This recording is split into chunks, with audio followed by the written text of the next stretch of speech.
When you go to college and study journalism, they will teach you the rules of how to report on conflict in war, or a war-like situation, especially when it comes to your country.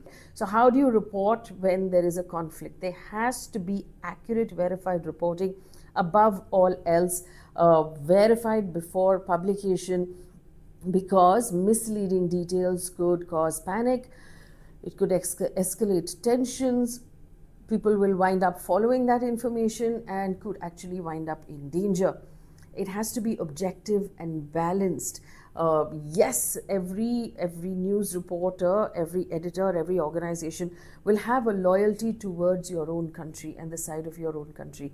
Nevertheless, you cannot allow that to sort of flow into your communication. The communication has to continue to remain clean, and it has to communicate unemotionally.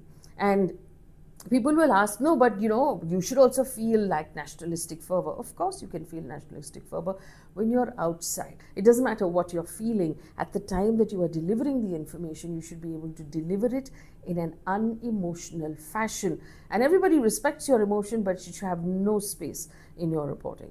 The next rule is to avoid sensationalism, because the matter is so sensitive, because it's conflict, it involves lives, it involves information, it involves, it could evoke fear, it could evoke hatred.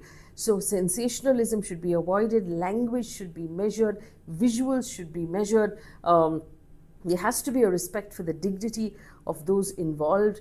There has to be, they should not be using visuals that cause people anxiety. I know that that's the exact opposite of what is happening right now. There has to be the highest possible ethical standards have to be used while reporting on conflict or a war-like situation.